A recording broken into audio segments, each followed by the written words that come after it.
여러분 안녕하세요. 전기기능사 필기시험을 대비하기 위한 기출문제 풀이 강의.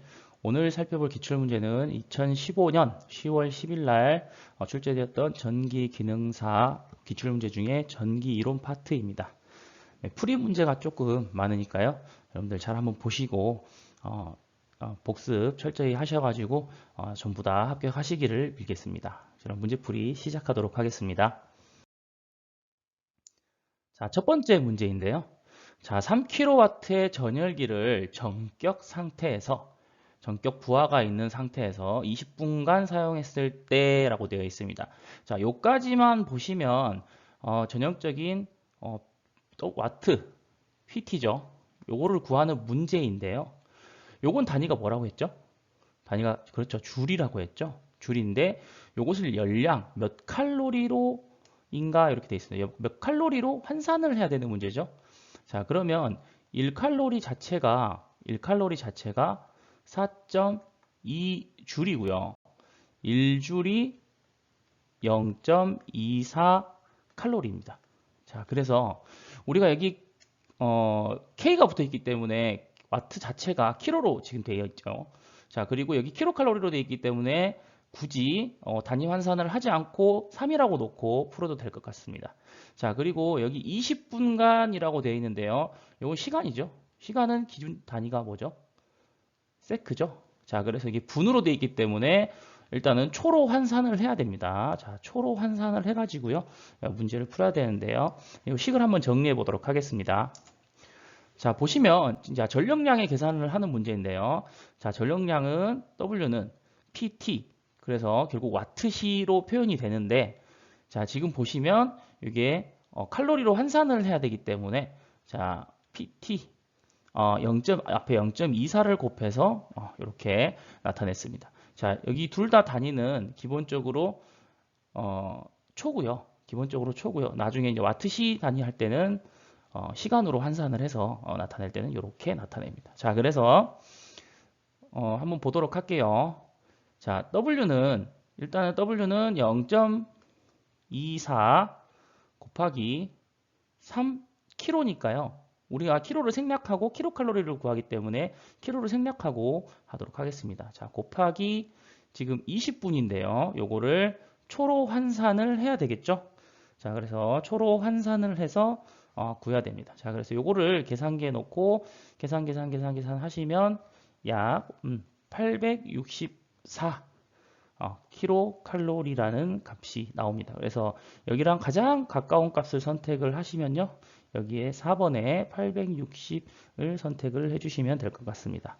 네, 전력량을 계산할 때는 물어볼 때 이렇게 와트시 이렇게 물어보는 문제가 있고요. 칼로리 이렇게 물어보는 문제가 있기 때문에 이 내용을 꼭 기억을 하셔가지고요. 문제를 푸실 수 있도록 하시면 될 것 같습니다. 네, 다음 문제 보도록 하겠습니다. 자, 2번 문제인데요. 자, 가정용 전등 전압이 200V입니다. 자, 우리가 일반적으로 가정에 쓰는 전압은 220V죠. 그래서 220V라고 말하는 것은 지금 기준적으로 그냥 교류가 얼마다라고 얘기하는 것은 보통 시료값을 의미를 합니다. 자, 시료값을 의미를 하는데 그래서 최대값은 아마 300이 넘게 보통 가정용 전압은 그렇게 되겠죠. 자, 그래서 이 교류의 최대값은 몇 볼트인가 되는데 시료값과 최대값의 관계를 조금 알고 계시면 쉽게 풀 수 있는 문제입니다. 자, 보시면 자, 사인파의 시료값 문제인데요. 자, 사인파의 시료값은 루트 2분의 최대값입니다. 자, 그래서 최대값을 구하기 위해서는요. 최대값을 구하기 위해서는 시료값에 곱하기 루트 2를 해주면 될 거고요. 얘는 약 1.414로 계산을 하시면 쉽게 해결이 됩니다. 자, 그래서 일단 가정용 전등전압이 200V라고 나와 있고 아무런 뭐 이 전압에 대해서 아무런 코멘트가 없을 때는 그냥 시료값이라고 여러분들이 관례적으로 생각을 하시면 될 것 같고요. 자, 그래서 교류의 최대값은 지금 VM이라고 맥시멈 이렇게 표시를 하면요. 자, 루트 2 곱하기 200이 될 거고요. 요거는 1.414 곱하기 200이 되겠죠. 그걸 계산을 하면 282.8 이렇게 나옵니다. 자, 볼트죠, 전압은. 그래서 답은 4번이 됩니다. 자, 그래서 사인파의 실효값의 개념을 좀 아시고요. 그 다음에 일반적으로 우리가 교류에서 교류 전압이 얼마다라고 얘기를 하면 일반적으로 실효값을 의미한다는 것을 꼭 기억을 해주시기를 바랍니다. 자, 다음 문제 풀어보도록 하겠습니다.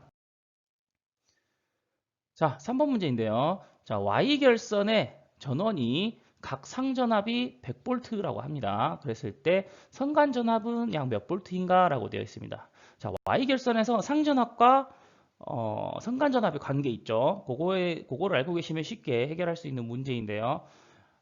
상전압과 선간전압의 또는 선전압, 선간전압이라고 하기도 하고 선전압이라고도 하는데 그 관계, 그 다음에 선전류와 상전류의 관계. 우리가 저번에 델타 결선일 때, 지난 시간에 델타 결선일 때 그 관계에 대해서 한번 살펴봤는데요. 이번에 Y 결선일 때 그 관계를 한번 살펴보도록 하겠습니다. 자, Y 결선은요. 자, VL이라고 나와 있는 게 얘가 선전압이고요.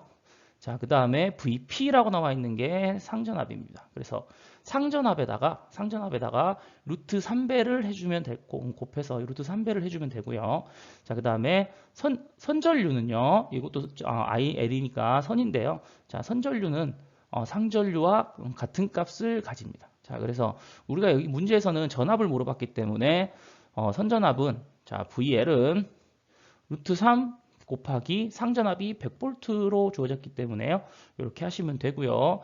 요거는 약 1.732 또는 1.73으로 계산을 하시면 됩니다. 자, 그래서 문제에 맞춰서 계산을 해보면 173V 이렇게 답이 나오죠. 자, 그래서 답은 3번이 됩니다. 자, 그래서 여러분들이 Y결선일 때 그리고 델타 결선일 때, 자, 델타 결선일 때 한번 살펴보면 VL은 VP와 같고요.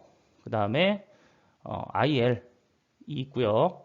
IP가 있으면 자, IL은 선전압은 상전류의 루트 3배를 해줘야 된다는 거 꼭 이 두 개의 구분을 지어서 기억을 해두시길 바랍니다.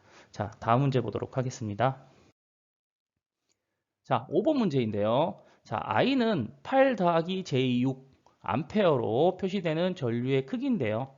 자, 보시면 그 크기를 구하라고 했죠. 이 문제는 복소수의 그냥 크기를 구하는 문제입니다. 자, 그래서 복소수의 크기를 구하는 방법을 아셔야 되는데요. 자, 보시면 자, Z가 A 더하기 JB라고 표현이 될 때 그 복소수의 크기라고 하는 것은 지금 요게 절대값이라고 표시되어 있는 게 요게 크기의 기호인데요. 자, 보시면 크기는 각 J를 제외한 각 항의 상수의 제곱을 해준 다음에 루트를 씌워주면 간단하게 구하실 수 있습니다. 그래서 요거에 맞추어서 한번 위쪽에 있는 식을 간단하게 표현을 해보면요. 자, 루트 하고요. 자, 8의 제곱 더하기 6의 제곱이 될 거고요. 자, 그 다음에 이게 64가 되겠죠. 더하기 36을 하면 지금 루트 안이 딱 100으로 떨어집니다. 자, 그래서 이 루트를 벗겨내면 10이 될 거고요. 단위는 암페어가 되겠죠. 그래서 답은 3번이 됩니다. 자, 그래서 여러분들이 이제 우리가 복소수로 표현되는 임피던스라든지 뭐 그런 부분들을 많이 지금 문제를 다뤄보고 있는데요. 복소수의 개념에 대해서 뭐 고등학교 수학책을 찾아보셔도 되고요. 아니면 인터넷을 검색을 해보셔가지고 복소수를 계산하는 방법이라든지 그런 부분들에 대해서 조금 알고 계셔야지 이 전기이론 파트의 임피던스라든지 위상의 개념을 좀 더 쉽게 접근을 할 수 있습니다. 자, 그래서 복소수의 크기라는 개념은 이렇게 각 항의 상수값을 제곱해서 더해서 루트를 씌운 값이라는 것을 꼭 기억을 해주시기를 바랍니다. 자, 다음 문제 보도록 하겠습니다. 8번 문제인데요. 자, 10옴 저항과 R옴의 저항이 병렬로 접속이 되어 있습니다. 일단 그림을 한번 그릴게요. 자, 병렬로 접속되어 있기 때문에 위치는 상관이 없고요. 일단 전압을 한번 표시를 해보도록 하겠습니다. 자, 전압이 이렇게 있고요. 전압 값은 주어지지 않았으니까 자, 이렇게 그림을 그리고요. 자, 회로 문제가 나오면 말로 설명하는 것보다 그림을 그리는 게 조금 더 여러분들이 이해하시기가 조금 더 편합니다. 자, 이렇게 좀 삐뚤게 그려졌는데 이렇게 직선이라고 생각을 하시고 보시면 될 것 같습니다. 자, 10옴 저항이 있고요. 그 다음에 R옴 저항이 있습니다. 자, 그리고 전류가 이렇게 가다가 I라는 전류가 가다가 이쪽으로 하나 갈 거고요. 그 다음에 이쪽으로 하나 지나갈 겁니다. 자, 이 점을 중심으로 해서요. I는 I1 더하기 I2가 성립을 하죠. 자, 몇 법칙이죠? 자, 키르이호프의 제1법칙이죠. 네, 전류 법칙입니다. 자, 그래서 이 개념에 대해서 여러분들이 조금 알고 계셔야 되는데요. 자, 키르이호프의 전류 법칙에 의해서 전류가 분배가 될 거고요. 자, I1이 지금 몇 암페어죠? 자, 5암페어죠. 그 다음에 이쪽에 I2가 2암페어입니다. 자, 이걸 보시면 전압을 보시면요. 전압이 몇 볼트인지는 우리는 모릅니다. 전압이 몇 볼트인지는 모르는데 지금 이쪽 부분을 관찰을 해 보시면요. 지금 10 곱하기 I1을 하면 전압이 나오는데요. I1이 5A이기 때문에 결국에는 50V가 나옵니다. 전압은 50V고요. 자, 50V의 전압이 여기도 마찬가지로 이 아래 양단에도 똑같이 50V가 걸리기 때문에 여기를 기준으로 우리가 ohm의 법칙을 적용을 해보도록 하겠습니다. 그래서 R은 I분의 V고요. 자, 그래서 2A분의 50V가 될 거고요. 자, 그래서 25옴 이렇게 값이 나옵니다. 자, 그래서 답은 3번이 되고요. 자, 이 문제는 회로를 푸는 문제이긴 한데, 자, 키르호프의 법칙과 그 다음에 전압이 병렬 연결일 때 전압이 각 저항에 대해서 같은 전압이 걸린다는 그 개념을 통해서 ohm의 법칙으로 쉽게 해결을 할 수 있는 문제고요. 이 방법 외에도 저항의 그런 배율이라든지 저항의 뭐 크기, 비율이라든지 이런 걸 이용해서 해결할 수 있는 방법도 있는데요.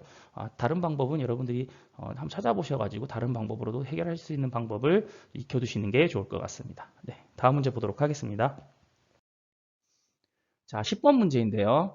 자, 저항 8옴 하고요. 자, 코일이 직렬로 접속된 회로가 있습니다. 자, 코일이 직렬로 접속되어 있죠. 자, 이 문제가 약간 좀 까다로운데요.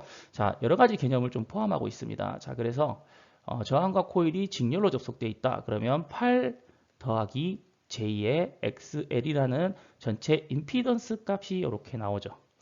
자, 그렇죠. 자, 200V의 교류 전압을 가했죠. 자, 그러면 20A의 전류가 흐릅니다. 자, 코일의 리액턴스는 몇 옴인가? 라고 되어 있습니다. 자, 그래서 요 리액턴스, 요 XL의 값을 구하는 문제인데요. 일단 회로를 한번 그려서 좀 편하게 생각을 해보도록 하겠습니다. 자, 코일이니까 꼬불꼬불 하겠죠. 자, 이렇게. 자, 교류니까 물결 표시를 할게요. 자, 이 전체 임피던스의 값이 여러분들 전체 임피던스의 값이 지금 Z는 8 더하기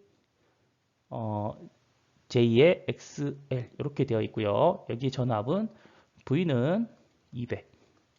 네, 아무런 뭐 코멘트가 없기 때문에 그냥 실효값으로 그냥 생각하시면 되고 이대로 계산을 진행을 하시면 됩니다. 자, 그리고 전류는 20A죠.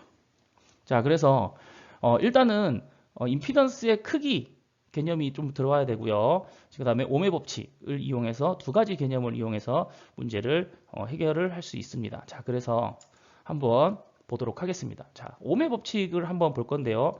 보통 여러분들이 아시는 ohm의 법칙은 여기 보시면 여기 Z라고 되어 있죠. 보통 우리는 R이라고 이렇게 표현을 했었는데 요거는 이제 뭐 저항만 달려 있을 때는 이렇게 표현을 하고요. 이제 임피던스 전체가 달려 있을 때도 이렇게 Z라고 표기를 하면 ohm의 법칙을 어느 회로든 만족을 하기 때문에 이렇게 표현을 하고요. 형태는 I는 Z분의 V고요. 또 Z는 I분의 V. 그리고 V는 IZ 이렇게 세 가지 형태로 여러분들이 기억을 하시면 되는데, 자, 이 문제를 풀기 위해서는 우리가 쓰는 식은 좀 요 식이 될 겁니다. 자, 그래서 일단 Z의 값을 Z는 지금 I분의 V니까요 20분의 200이 되고요. 요거는 10이 됩니다. 10옴이 되죠. 근데 이 Z는 어떻게 표현이 되어 있죠? 8 더하기 J의 XL입니다. 자, XL. 그리고 Z가 지금 이렇게 표현이 되어 있는데 지금 요거를 이렇게 절대값을 그어서 크기의 개념으로 갖고 오셔야 되고요. 지금 이 문제는 위상의 개념을 물어보는 문제가 아니니까요. 자, 그래서 요 크기의 개념으로 생각을 하시면 이렇게 따라가시면 8의 제곱 더하기 XL의 제곱. 그래서 요 식은 쭉 따라가시면 10이다 라는 결론을 도출할 수가 있죠. 자, 우리가 아까 우리는 운 좋게 앞선 문제에서 요 값이 이렇게 나와 있을 때 10이라는 숫자가 나왔을 때 요 값이 뭐가 되는지 앞쪽에 전류의 복소수 문제를 보면서 한번 풀었었죠. 네, 답은 XL은 6이 될 건데요. 분명히 6이 될 건데 한번 수식을 세워서 풀어보도록 하겠습니다. 자, 루트 8의 제곱 더하기 XL의 제곱이고요. 요게 10이죠. 자, 요거를 한번 계산을 해보면요. 계산해보면 양변을 제곱을 합니다. 그러면 8의 제곱 더하기 XL의 제곱이 될 거고요. 이렇게 100이 나오겠죠. 자, 그래서 결국에는 XL의 제곱은 36. 자, 88, 64가 이렇게 넘어가서 빼기 64가 되겠죠. 자, 그래서 36이라는 값이 나올 거고요. 자, 그래서 따라서 XL은 플러스 마이너스 루트의 36이 되고요. 6의 제곱이니까 36은 6의 제곱이니까 플러스 마이너스 6이 될 건데요. 방정식에 가면요. 근데 어떠한 값의 크기 값은 마이너스라는 값은 없죠. 그래서 마이너스 값은 취급을 하지 않고요. 전기에서 마이너스 값을 취급하는 경우는 전류의 방향이라든지 방향성을 의미할 때만 그렇게 위상의 방향, 위상의 뭐 진상이나 지상 뭐 이런 걸 의미할 때만 마이너스를 의미하지 값 자체에 대해서의 음수값은 취급을 하지 않습니다. 자, 그래서 결국에는 답이 6이 되겠죠. 자, 그래서 답은 3번이 됩니다. 자, 그래서 문제를 이렇게 좀 보셨을 때 조금 까다롭게 여러 가지 개념이 들어가야 되고요. 여러분들이 일단은 교류가 나오면 약간 겁을 먹는 경향이 있으셔가지고 이 문제에 대해서는 조금 반복해서 풀어주셔야지 여러분들이 좀 이 개념에 대해서 확실하게 자기 자신의 것으로 만들 수 있을 것 같습니다. 네, 다음 문제 풀어보도록 하겠습니다. 자, 13번 문제인데요. 자, M1은 4 곱하기 10의 마이너스 5제곱 웨버고요. 자, M2는 6의 10의 마이너스 세제곱 웨버입니다. 자, 그리고 길이가 10cm죠. 자, 두 자극 M1, M2 사이에 작용하는 힘을 구한다고 했습니다. 힘이니까 단위가 뉴턴이겠죠. 자, 그래서 우리가 힘을 구하는 식은 하나밖에 없죠. 지금 그러니까 전기 이론 파트에서는 뭐 거의 뭐 한두 개, 뭐 발전기나 전동기 뭐 그런 원리 할 때만 가끔 나오고요. 특히 전동기 할 때요. 거의 이런 식으로 형태로 문제가 출제되는데 힘을 구하라. 그러면 뭐가 있죠? 네, 쿨롱의 법칙이 있습니다. 자, 그래서 쿨롱의 법칙은 전하의 사이에서도 취급을 하는 개념이긴 한데요. 요 같은 경우는 자하, 지금 이렇게 되어 있는 부분을 자하라고 하는데요. 이 자하들, 자기장의 자기점들 사이에서도 힘이 작용을 하니까요. 그것에 대한 쿨롱의 법칙을 씁니다. 자, 그래서 식을 한번 살펴볼게요. 자, 쿨롱의 법칙은요. F는 4파이 뮤 제로 뮤 R 제곱분의 자, M1, M2 이렇게 됩니다. 자, 그래서 요거를 구분을 조금 지을 건데요. 그때 했던 것처럼 구분을 좀 지을 건데, 지금, 뮤제로 같은 경우는 투자율이라고 하고요. 네, 투자율이라고 하고요. 뮤 R 같은 경우는 비투자율이라고 합니다. 자, 그래서 우리가 전기에서 배웠던 개념 중에 유전율, 그 다음에 비유전율 하듯이, 자계에서도 투자율과 비투자율, 이런 상수가 존재를 하는데요. 요 부분 보시면 투자율의 일반적인 진공에서의 투자율이거든요. 자, 뮤제로는 4파이 곱하기 10의 마이너스 7 제곱으로 정의가 되어 있습니다. 자, 그리고 이 문제에서 조건에서 어떤 매질이라고 주어지지 않았기 때문에 기본적으로 비투자율은 1이라고 가정을 하고 문제를 풀도록 하겠습니다. 자, 그래서 요거는 비투자율은 매질에 따라서 매질이 공기냐 아니면 물이냐 아니면 뭐 금속이냐 뭐 이런 부분에 따라서 이 비투자율은 물체에 따라 달라지니까요. 그거를 좀 제외를 하고 식을 간편하게 써보면요. 자, 4파이 뮤제로 뮤 제로분의 1. 우리가 전개에서는 위필론 제로라고 썼죠. 그렇게 마찬가지로 R 제곱분의 M1 그리고 M2의 곱으로 이렇게 나타낼 수 있습니다. 자, 그래서 요 부분의 식을 상수값으로 기억을 해주셔야 되는데요. 지금 보시면 6.33 곱하기 10의 10의 4제곱이죠. 10의 4제곱으로 여러분들은 기억을 해주시면 될 것 같고요. 마찬가지로 전개에서 4파이 위필론 제로분의 1이라는 값을 우리는 9 곱하기 10의 9제곱으로 정의를 해서 사용을 했습니다. 자, 자계 쪽에서는 조금 더 복잡한 값을 이렇게 갖는 것을 알 수 있는데요. 자, 여기 식에 맞추어 가지고 문제를 한번 풀어보도록 할게요. 자, 4파이 뮤 제로분의 1 그대로 써줄 거고요. 자, 곱하기 R인데요. 요 R은 기본적으로 단위가 미터입니다. 자, 미터이기 때문에 자, 여기 있는 R이 지금 센티미터로 나와 있죠. 자, 그래서 요거를 단위를 미터 단위로 바꿔주도록 하겠습니다. 그래서 10cm면 0.1m죠. 자, 요게 제곱이 될 거고요. 자, 그래서 4 곱하기 10의 마이너스 5제곱 곱하기 6 곱하기 10의 마이너스 3제곱 이렇게 될 거고요. 요거를 식을 앞선 상수값에 대입해서 한번 풀어보면요. 요게 이제 그대로 상수값으로 내려오면 6.33 곱하기 10의 4제곱일 거고요. 자, 그 다음에 지금 0.1의 제곱이니까 이게 지금 10의 마이너스 1제곱이죠. 그래서 10의 마이너스 2제곱 분의 4 곱하기 10의 마이너스 5제곱 곱하기 6 곱하기 10의 마이너스 3제곱 이렇게 될 겁니다. 자, 그래서 요거에 대해서 계산을 하실 건데요. 계산기에 요걸 다 넣으면 조금 복잡해지기 때문에 정리를 조금 할게요. 자, 그래서 여기 마이너스 2가 이렇게 소거가 될 거고요. 마이너스 1로 그 다음에 여기 4니까 여기도 마이너스 1로 소거가 될 거고 그래서 10의 자리는요. 10의 자리는 여기도 소거가 되겠죠. 10의 자리는 10의 마이너스 2제곱이 나올 거고요. 그리고 얘네들 6, 4, 6.33 얘네들을 곱해서 한번 계산을 해보면요. 약 전부 다 계산을 해보면 약 1.52가 나옵니다. 자, 그래서 요 값이 나오는데요. 자, 문제를 찾아보면 보기에 1번이 답이 되겠죠. 자, 그래서 여러분들 이 부분은 이제 계산기로 하셔도 되는 부분이기 때문에 그냥 계산기 컴퓨터에 있는 계산기를 이용하셔도 되고요. 뭐 계산을 하실 때는 10의 몇 제곱은 그냥 여러분들이 계산을 하시고 앞에 있는 복잡한 내용들만 그냥 여러분들이 계산을 하시면 될 것 같습니다. 자, 단위는 뉴턴이네요. 단위를 빼먹었네요. 자, 그래서 이 쿨롱의 법칙이라는 게 우리가 전개에서도 쿨롱의 법칙이 적용이 되는데 마찬가지로 자개에서도 쿨롱의 법칙이 적용이 된다는 거 꼭 기억을 하시고요. 아마 이렇게 요 식은 전개에서 우리가 기억을 했기 때문에 쉽게 기억을 하실 건데요.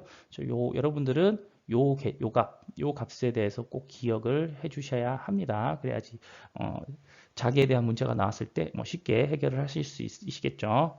네, 다음 문제 보도록 하겠습니다. 자, 17번 문제인데요. 자, 자체 인덕턴스가 40mH의 코일에 10A의 전류가 흐를 때 저장되는 에너지는 몇 줄인가 라고 되어 있습니다. 그래서 인덕턴스 자체에 전자 에너지가 얼만큼 저장이 되는지에 대한 식을 먼저 살펴보도록 할게요. 이건 식만 알면 쉽게 해결할 수 있는 문제이기 때문에요. 자, 코일에 축적되는 에너지는요. 코일에 축적되는 에너지는 W는 2분의 1 Li 제곱이라고 표기를 합니다. 이게 코일이 아니고 콘덴서인 경우가 있는데요. 콘덴서 같은 경우도 W는 2분의 1 CV의 제곱 이렇게 표현을 하죠. 자, 그래서 이게 지금 어떻게 보면 쌍대 관계 있거든요. 듀얼이라고 해가지고 쌍대 관계 있기 때문에 이렇게 해서 식을 기억을 해주시고요. 자, 코일일 때는 2분의 1 Li 제곱이고요. 콘덴서일 때는 2분의 1 CV의 제곱으로 기억을 해두시면 좋을 것 같습니다. 자, 그래서 이 식에 대해서 그냥 대입만 하면 됩니다. 자, 2분의 1이고요. 자, 40mH니까요. 자, 40을 쓰시고 곱하기 mH 단위인 마이너스 세제곱을 꼭 붙여주셔야 되겠죠. 자, 그렇게 하시고 그 다음에 10A의 전류가 흐르는데 요거의 제곱입니다. 자, 그래서 2분의 1이고요. 곱하기 40이고요. 곱하기 10의 마이너스 세제곱이고요. 곱하기 10의 제곱이죠. 자, 일단은 10의 단위 한번 간단하게 계산을 할게요. 자, 요거 없어지고요. 마이너스 1이죠. 여기 10 살아있죠? 자, 요거 하나 더 없애고 그러면 결국에는 2분의 1 곱하기 4만 남네요. 자, 그래서 간단하게 요건 계산기 안 쓰시고 2줄 이렇게 답을 내실 수 있으시겠습니다. 자, 그래서 답은 1번이 되겠죠. 자, 그래서 코일에 축적되는 에너지, 그 다음에 콘덴서에 축적되는 에너지 이렇게 둘 중에 식 하나만 기억을 해 놓으시면요. 이렇게 쉽게 유추가 되니까 꼭 기억을 해 주시기를 바랍니다. 자, 다음 문제 보도록 하겠습니다. 네, 19번 문제 한번 보도록 하겠습니다. 자, 19번 문제 IM. I는 IM 사인 오메가 T 암페어인 사인파 교류에서 이게 뭐 굳이 I로 안 나오고 전류로 안 나오고요. 뭐 V로 나와도 뭐 같은 개념으로 보시고 푸셔도 상관없습니다. 자, 오메가 T가 몇 도일 때 순식값과 시력값이 같게 되는가라고 되어 있습니다. 요거는 이제 우리가 사인파에 대한 사인파의 구성이 어떻게 되었는지 해석을 일단 하실 수 있어야 되는데요. 한번 사인파에 대해서 한번 해석을 해보도록 할게요. 자, 보시면 자, 사인파는 일반적으로 사인파라고 하기도 하고 정현파라고 하기도 하죠. 자, 정현파라고 하기도 합니다. 자, 그래서 IT 지금 위쪽이랑 형식을 맞췄는데요. 뭐 VT 이렇게 해도 상관없습니다. VM sin 오메가 T. 뭐 이런 식도 많이 보셨을 텐데요. 자, 이렇게 표현을 하셔도 되고요. 뭐 V든 사이든 뭐 사인판 똑같으니까요. 자, 그래서 IT는 IM sin 오메가 T 이렇게 되어 있는데요. 여기는 IM이라고 나와 있는 부분이 이 사인파의 최대값이 됩니다. 자, 최대값. 아까 최대값과 시력값을 관계하면서 최대값을 했죠. 자, sin 오메가 T는 자, 사인이라는 함수 자체가 사인 오메가 t라는 함수 자체가 얘는 마이너스 1과 크거나 같고요. 최대값이 1. 요 사이 범위에서만 사인 값은 움직입니다. 자, 그래서 최대값이 사인 오메가 t 자체가 최대값이 1이 되기 때문에 여기가 결국 최대값이 얘 사인이 최대가 됐을 때가 1이기 때문에 이 im이 최대값이 되는 거고요. 이 상수가. 그 다음에 마찬가지로 이 im에다가 마이너스만 붙여준 게 앞에 부호를 마이너스만 붙여준 게 최소값이 되겠죠. 자, 그렇게 생각을 하시면 될 것 같고요. 자, 그 다음에 문제는 이제 사인인데요. 이 사인 여기 중간에 보시면 이 오메가 t라고 나와 있습니다. 오메가 t. 자, 오메가는 각속도라고 하고요. 자, 각속도라고 하고 보통 오메가는 2파이 f. 자, 2파이는 상수고요. f는 뭐죠? 주파수죠. 자, 주파수를 이렇게 써주는데요. 자, 지금 여기서 물어보는 문제는 이 사인 값 자체가 결국 그러니까 여기 보시면 사인 오메가 t 자체가 몇 도일 때라고 나와 있는 거는 이 오메가 t를 한 묶음으로 그냥 이렇게 보는 겁니다. 한 묶음으로 이렇게 처리를 하는 거죠. 자, 그래서 사인이라는 오메가 t가 몇 도일 때라고 나와 있는 것을 여러분들이 좀 알기 쉽게 표현하면 사인 세타 사인 세타라고 표현을 할게요. 자, 그랬을 때 이 세타가 몇 도일 때, 자, 보시면 순식값과 시력값이 같게 되는가 이렇게 되어 있죠. 자, 그래서 순식값은 지금 요 t에 따라서 지금 이 자체가 이 교류 사인파 자체가 계속 변하기 때문에 이 전체 식 자체를 순식값이라고 하고요. 일단 우리는 시력값은 우리가 앞선 문제에서 한번 풀었었죠. 자, 그래서 시력값은 루트 2분의 최대값이 됩니다. 그렇죠? 자, 루트 2분의 최대값이 되기 때문에 자, 그러면 사인 세타가 루트 지금 앞에 이렇게 붙어 있죠. 이게 im이라고 할게요. 자, im 루트 2분의 im 요거를 만족한다고 했을 때, 자, 이 부분을 이렇게 되어 있는 걸 만족한다고 했을 때, 요 세타가 몇 도인가라는 겁니다. 자, 그래서 앞에 im과 im은 삭제를 하도록 할게요. 그럼 결국에는 사인 세타가 루트 2분의 1이 되는 값이죠. 자, 사인 세타가 루트 2분의 1. 자, 그래서 우리가 피타고라스의 정리라든지 삼각비를 공부를 할 때 루트 2분의 1이 되는 세타 값을 공부를 하죠. 자, 그래서 루트 2분의 1이 되는 경우는 지금 여기가 보시면 삼각형이 반대로 그렸네요. 반대로 그리도록 하겠습니다. 자, 여러분들 보기 쉽게 자, 여기 보면 1대 1대 루트 2를 만족하는 요 각도를 얘기를 하시는 겁니다. 지금 보시면 문제 자체가 자, 그래서 요 세타가 몇 도인가? 여러분들은 알고 계시죠? 자, 요 세타는 즉 45도 이렇게 특수각으로 정해져 있기 때문에 여러분들이 쉽게 찾아내실 수 있을 것 같습니다. 자, 그래서 답은 2번이 되고요. 요 문제를 풀 때는 이제 사인파에 대해서 사인파의 순식값이라는 개념, 그 다음에 시료값이라는 개념, 요걸 좀 아셔야 되고요. 그래서 오메가 t가 몇 도일 때라고 하면 조금 헷갈리실 수 있으니까요. 요걸 그냥 세타로 치환해서 생각을 하셔도 생각을 하시면 좀 더 쉽게 문제에 대한 해결이 눈에 보이실 것 같습니다. 네, 이번 시간의 문제는 여기까지만 하도록 하고요. 네, 강의 들으시느라고 수고 많으셨습니다. 감사합니다.